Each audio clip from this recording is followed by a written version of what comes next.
Classificação indicativa. Livre para todos os públicos.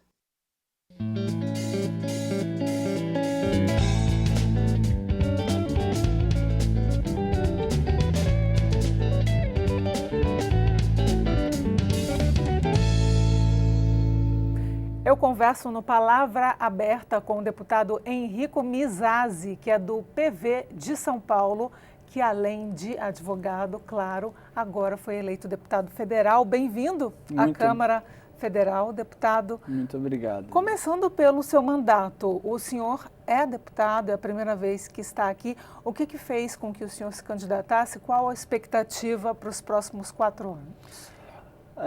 A motivação para que eu me candidatasse veio ao longo da faculdade de Direito, justamente, quando eu, mais ou menos na metade da faculdade, descobri a área do direito constitucional e da teoria do Estado e encontrei lá uma vocação por estudo, primeiramente, das instituições políticas do nosso país, da história das ideias políticas, da história constitucional brasileira.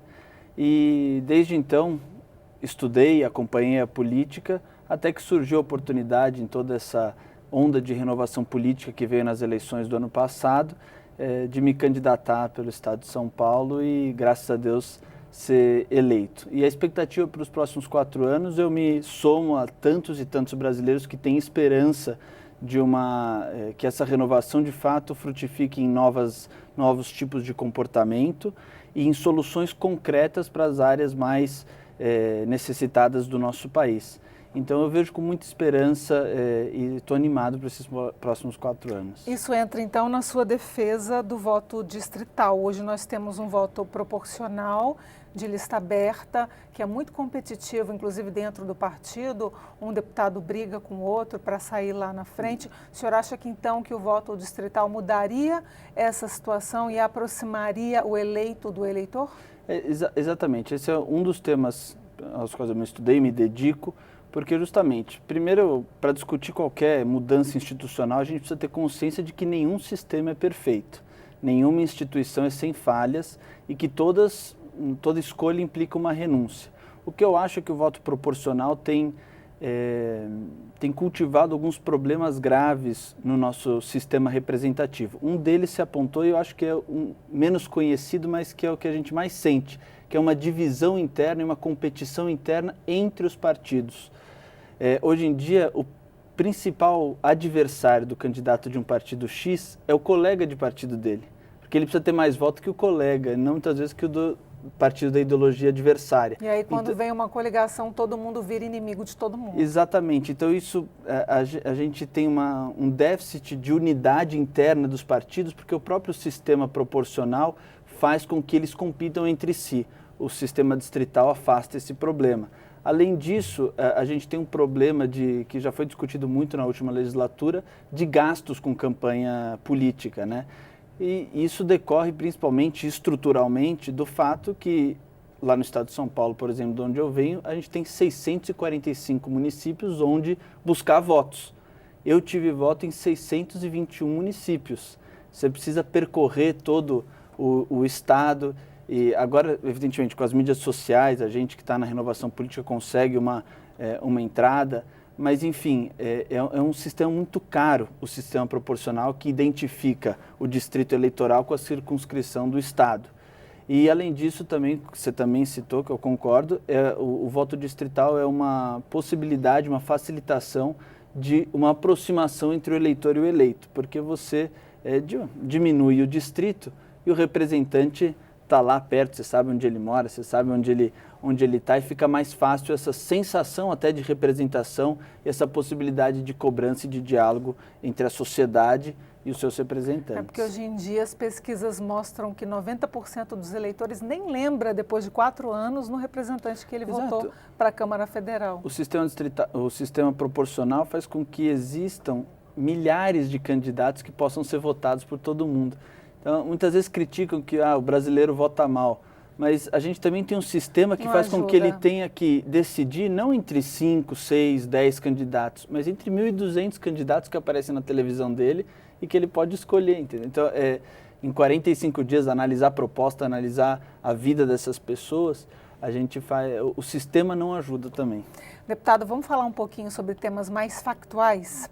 Então, a gente tem a questão do Pacto Federativo, a redefinição que está em pauta e o senhor se diz um municipalista. De que forma que a União, que já anda de pires vazio, vai conseguir renomear essas receitas para chegar lá embaixo? Em primeiro lugar, eu tenho consciência de que um redesenho do Pacto Federativo também ele depende da gente tirar o país da UTI, né? O país hoje, a gente precisa de certas reformas econômicas, reformas fiscais para que a gente tenha, inclusive a União, com potencial de investimento, com um equilíbrio fiscal, para a gente conseguir repensar com mais serenidade a repactuação federativa. Mas eu acho que a Constituição de 88 ela foi muito feliz teoricamente, mas a gente está com alguns problemas de operacionalização e de concretização dos ditames constitucionais. A Constituição brasileira é uma das únicas no mundo, eu não sei se existe outra, que eleva o município à categoria de ente federado. Todos os municípios no Brasil gozam do status de ente federado da República Federativa do Brasil, não são só os estados. Então, a vocação da Constituição de 88 é uma vocação municipalista. Mas para que isso seja de fato real, né, concretizado no dia a dia, a gente precisa passar por uma reforma tributária, né, que deixe de concentrar muitos dos recursos arrecadados na União e a gente tenha uma divisão mais equânime dos recursos para que o dinheiro consiga ficar mais nos municípios.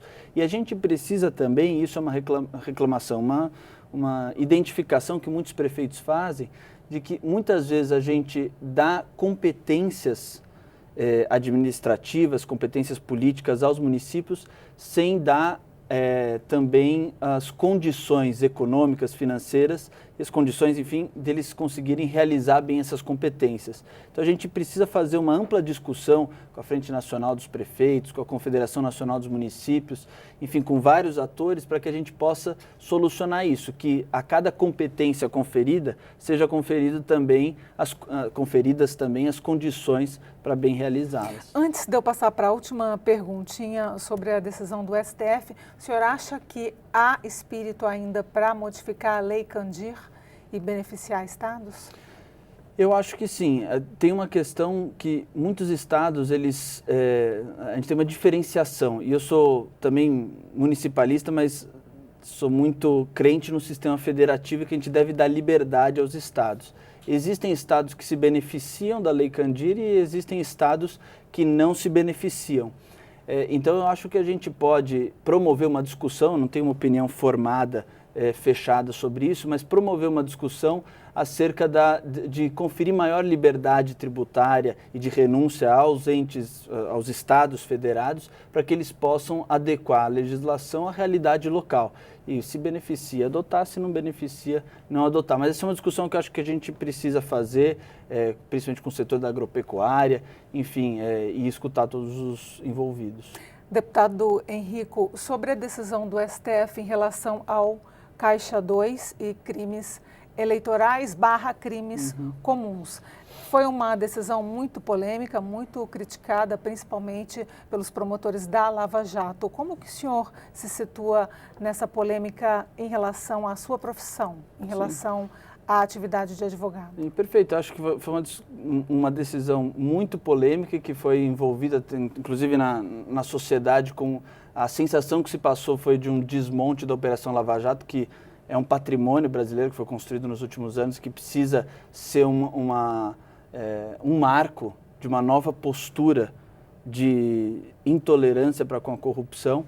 A questão até jurídica foi muito sensível e dividiu opiniões, tanto que a votação foi 6-5, extremamente apertada. E eu acho que a solução... Mas tecnicamente é uma decisão correta. Exato. Tecnicamente, a legislação diz, de fato, que os crimes conexos aos crimes eleitorais, a competência da Justiça Eleitoral atrai a análise e o conhecimento desses crimes conexos. O ministro Sérgio Moro enviou, no pacote anticrime, que está sendo chamado de pacote anticrime, ele enviou uma das propostas, justamente alterar a legislação nesse sentido, o que eu sou favorável. Então, eu acho que isso vai cair aqui no colo da Câmara dos Deputados, do Congresso Nacional como um todo, a gente não esperar que o Supremo Tribunal Federal faça a alteração legislativa, mas que a gente aqui, nesse debate legítimo, democrático, a gente faça essa alteração legislativa, que inclusive já está sendo proposta pelo governo e que eu acho que tem uma maioria aqui para ser aprovado. Então a gente não depende do ativismo do Supremo de alterar a legislação, mas a gente faz por aqui mesmo. Deputado Enrico Mizasi, muito obrigada pela presença aqui no Palavra Aberta e boa sorte no mandato. Obrigado, Aline. Eu conversei com o deputado Enrico Mizasi, do PV de São Paulo. Você acompanha esta e outras entrevistas no Palavra Aberta e na internet. Até a próxima.